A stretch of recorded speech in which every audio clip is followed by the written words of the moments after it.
All right, let's begin with Sam Sodje. Sam Sodje, I begin with you because on high stakes atmosphere like this is one not playoff. No return leg, neutral ground. Winner stays alive in the race for that 2026 World Cup ticket. As someone who has been there in a high pressure environment, what does this match mean? What does it like to do to players' mindset?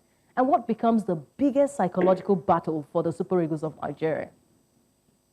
Yeah, this is why the all players, the all footballers. I've been involved in 4 to 5 playoff in my career, so it is something that the pressure is there. But this is why they play the game. They love it.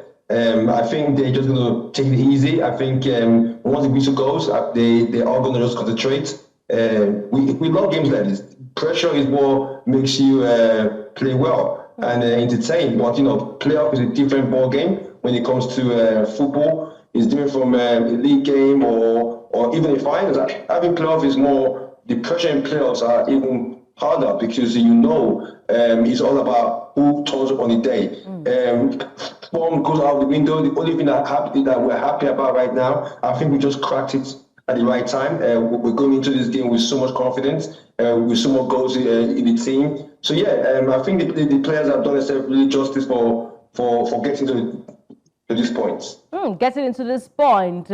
Calvin, the legend says pressure makes the players, they play so well on the pitch of play. Let's talk about Nigeria's mentality. After that Gabon game, that encounter, very chaotic, conceding late, going into extra time, then we had Victor Osimhen stepping up with 2 goals. What does a roller coaster win like that against Gabon do for team spirit in the camp? Does it strengthen or maybe expose some vulnerabilities in the team? In truth, that game should not have gone to extra time. We were that much better than Gabon. I was genuinely and pleasantly surprised at how well we played in the first 35 minutes of the first half. We were so dominant. Frankly, the game should have been out of sight in the first half. We really were that good.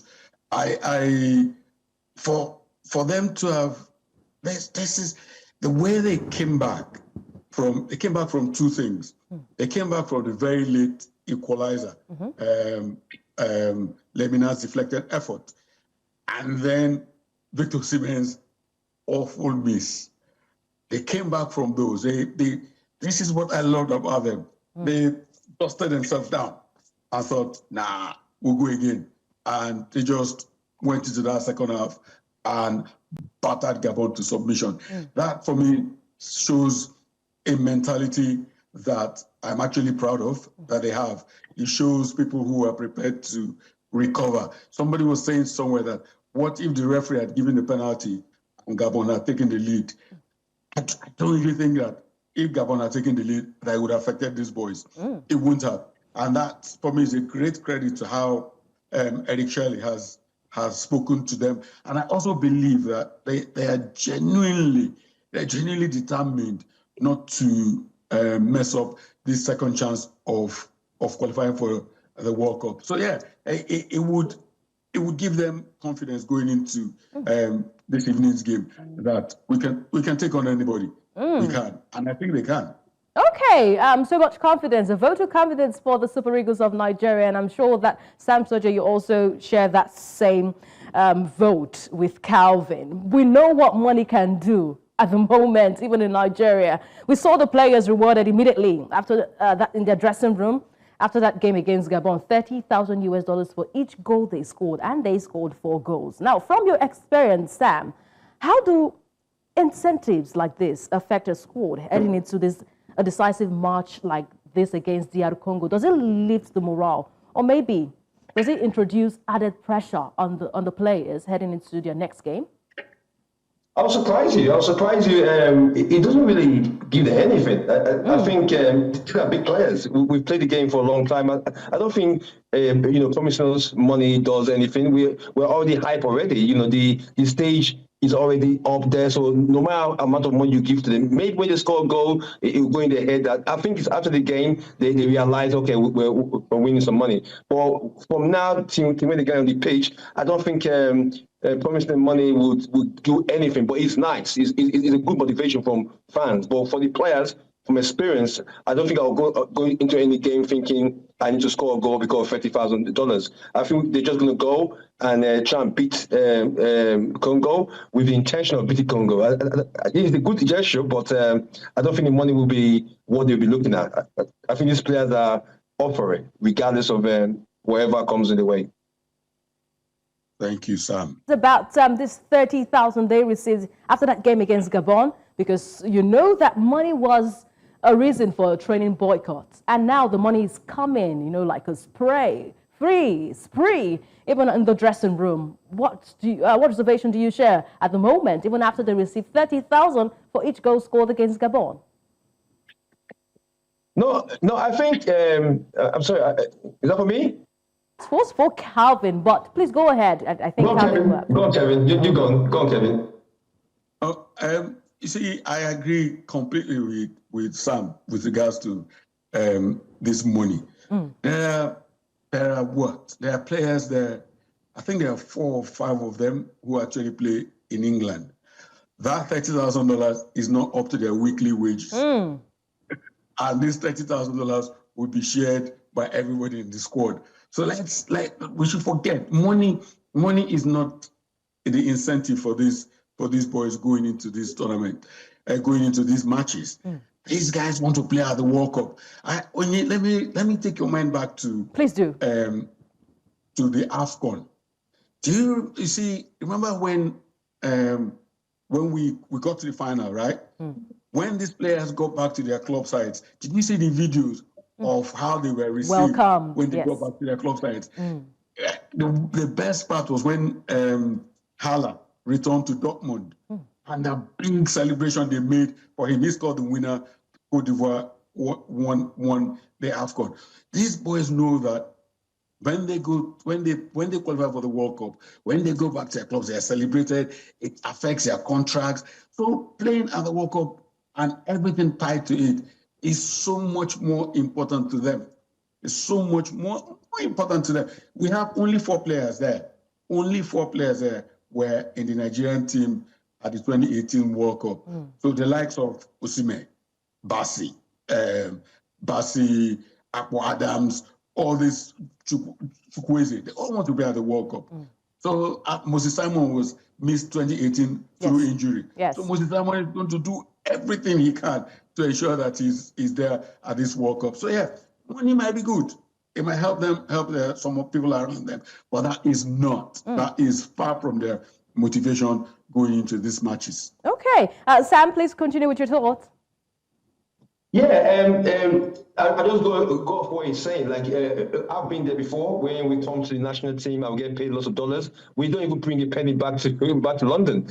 You know, we share it in Nigeria. So the money is not what really drives them. And when it comes to what they did by going by, it's not about the money. It's more about respect. So the players right now, they're really ready for this game, and there's no more motivation than playing against other players that you know, and you know you're better than them, and go and beat them. So I think it's nice from the NFA, from the government, but I think it's kind of more than money now. It's more of pride and being the Super Eagles. I share some belief, but let's talk about history. I know Eric Chelle is now the first Super Eagles manager since late Christian Chukwu of blessed memory, in 2004 to start with 10 games unbeaten for the Super Eagles of Nigeria. Let me begin with Calvin. From what you've seen, what is driving this run? Is it a tactical clarity from Chelle? Is it player confidence? Are the player just gelling with Chelle's tactics? Or maybe individual brilliance pulling the Nigerian squad through in this very tough moment? But right now he has made history, joining the list of coaches who have gone 10 games unbeaten at picking up the Super Eagles job. Calvin, please.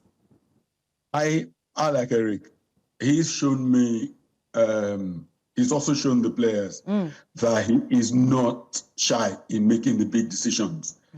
The way he looked at that kid, Benjamin Frederick, and decided that he's going to be my first choice. As long as he's fit, he's my first choice. He's turned with William Troost-Ekong into a non-playing captain, the Joseph Yobo and the Stephen Keshi of that time.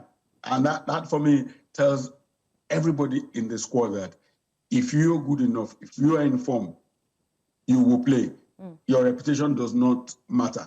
See, this, as Sam will tell you, these things are so important to players in training. These things are so important for players to know there is no favoritism here. This coach is going to choose the players in form. And I've also noticed that he's very flexible. His in-game management is really good. We started against Gabon in the first half in a 4-2-2-2 formation, which indeed it did make us a bit vulnerable in midfield because we only had Iwobi and Ndidi in that central area, and sometimes we got overwhelmed there. But as the game wore on, he changed it. He brought on Frank Onyeka, moved Ndidi into the number 10 position, and he's not shy. He's not shy to take of any player that is not playing well. He hauled off Chukwueze, who was thinking out the whole joint. He took out Ademola Lookman, who was also not playing well. Coaches that do this only inspire confidence in the players on the pitch. So he's been let down, especially was it Zimbabwe in Uyo? I think that was the day he confirmed that he was never starting with Troost-Ekong again. Had we won that game, we would not even be here. So I've been impressed. Really, I've been impressed with him thus far. Because I was not happy at all that we appointed a Malian. But I've been impressed, and I really hope he does much better. The team does much better, which will show his application in the job. All right, that's when if he gets more chance to do much better with the Super Eagles of Nigeria. Sam, DR Congo is another kettle of fish. They have got some defensive discipline. Congo beat Cameroon through structure. We saw them go structural on the pitch of play. We saw that patience from DR Congo, and at last minute, from a set piece, they were able to seal one goal against Cameroon in that encounter. Sam, how do you expect them to set up against Nigeria? They know us this time. They saw us score 4 goals against Gabon. How do you think we should set up against this kind of sides that have got structure? What kind of challenges do they pose? An organized side that has got good attacking flair. They will not be scared of our attacking minds like Osimhen, Lookman, and Ejuke. But how do you think Nigeria should set up? And what task lies ahead for Eric Chelle as he goes up against DR Congo today? Yeah, I agree with you. They might not be scared, but they have to, they'll be worried about him. I'll explain to you what you just said about Congo for the last game. That doesn't play any part in this game. It all depends on who turns up on this game. It depends who turns up. I've played in finals in Wembley, we played against Derby, and we beat them in the league 7-0. We lost in the final. So it depends on who turns up on the day. When it comes to the Super Eagles, they have to be solid at the back. It's just simple as ABC.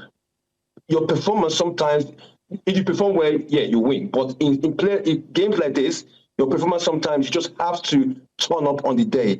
Be solid at the back, give less chances away, be clinical up front, and just run faster, be stronger, jump higher in games like this. When it's a league game, then you have a system you want to play. But once they get a structure and the manager tells them exactly what he wants and they stick to that, listen, things happen in such games. You never know. The last game in the league got booked in the first 6 minutes. It might get sent off. So there's things that change the game. So what you want to pray for, like from this part of the world that we believe in God, you want to pray that on the day we perform on the day. So there might be something in the back. You just never know what's going to happen. And don't forget, we've got the best striker in Africa, in the world at the moment. So as long as we can keep it tight at the back, I'll put some point about our captain. Our captain, there's nothing wrong with it because we need legs, and it showed from our last game that these young boys, they got legs. So there's nothing wrong with him being on the bench. He'll probably not be able to break in anymore because we need legs. And this team, they're willing to win the game. So yeah, I'm very positive that we'll do a job. I have all the positivity in the world, but this is a battle between Nigeria's attack and DR Congo's backline. I tell you, both gentlemen. And also, we've seen how DR Congo were able to pack so many of their fans. I don't know how they were able to make it to Morocco, but it's a big battle between attack for the Super Eagles and the backline of DR Congo. On paper, we know that Nigeria have got more attacking options, more attacking weapons, but Congo have got Kansel Mbemba, a leader, organizer, and a match winner. Leave it for him. In these kind of tight matches, it's usually coming down to the moment. Calvin, who's got the advantage here? Nigeria's forward firepower or DR Congo's defensive organization? I say it again, they are very organized at the back. Calvin, tell us, what are the odds here? Do you know what? I after we had been in Gabon, I actually sat down fully to watch this Cameroon TRC match. TRC were lucky. I'm telling you that I can't remember his name. It was number 14 for Cameroon on that night. He wasted way too many chances. The Cameroonians created so many chances in the first half. I think it was like 4 minutes before Chancellor Mbemba's winner. Cameroon had a chance, and this number 14 blazed over the bar. And I remember thinking, what are you doing? How do you waste a chance like that in a tough match like this? That you people might regret this miss, and it ended up being what they regretted. So what I'm trying to, the point I'm probably trying to bring out here is that we will create chances. We will create chances, and I do not believe we will waste them. As Sam said, and I said this before the Gabon game, as long as we do not make needless mistakes, as long as we're not careless at the back, and keep the DR Congo forwards away as we should, because their forward line,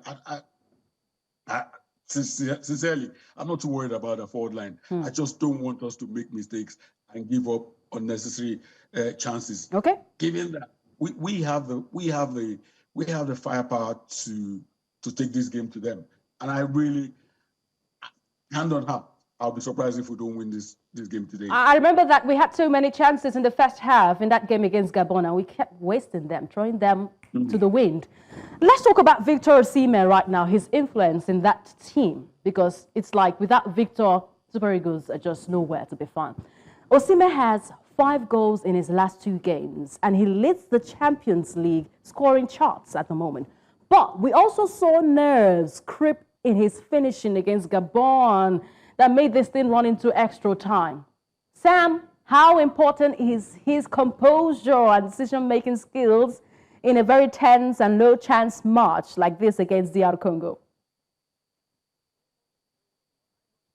You know, he's that kind of player that he missed the first one, he was still there for the next one. The good thing about it, he has had that chance when he was on the 17, on the 20s, he went around the keeper, so he has that in his locker. So it's not that he doesn't have it, he just, on that day, he didn't do it. So I'm very confident that he would, if he get a chance again, he will put it away. And when it comes to, like what you said about, it's all about Osimhen, yeah, we have to play to our best players' strength. So it's nothing to do with, it's all about him. We have to play to his strengths. And I'm so happy with the confidence that we have now. 2 goals come from different players. So yeah, scoring 4 goals in 2-3 games, that will do the confidence so much good. So yeah, looking forward to all the players performing. And if we're playing to Osimhen's strength, there's nothing wrong with that.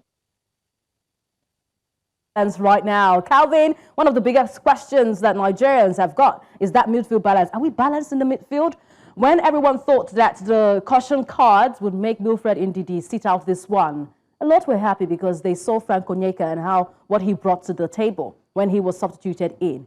Now, with Ndidi at this time available, what combination gives Super Eagles the best chance in that midfield, Calvin? We can't afford the formation that we started with in the Gabon game, where we had both Chukwueze and Lukman and Ako Adams and Victor Osimhen, which is almost like a 4-2-4 formation with Ndidi and Iwobi, which led by the 70th minute, Iwobi was absolutely knackered. I would I would rather we started Onwuka alongside Ndidi in this game with Iwobi in the number 10 role, so that we don't give away so much space in midfield. So it's a good thing that Ndidi is available. So with him available, let's have Onwuka alongside him. Let that be the ultimate haram ball of both of them there, making sure that nobody gets through to get to the back, and then it gives them Iwobi shorter distance to run in playing forward. Okay, Sam, who needs to step up? We've talked about how fantastic Osimhen was. We talked about Benjamin Frederick, how wonderful and how gracious it was for him to be included in that squad. Who needs to step up? Everyone cannot just be good on the day. Who needs to step up in the Super Eagles squad for this game against DR Congo?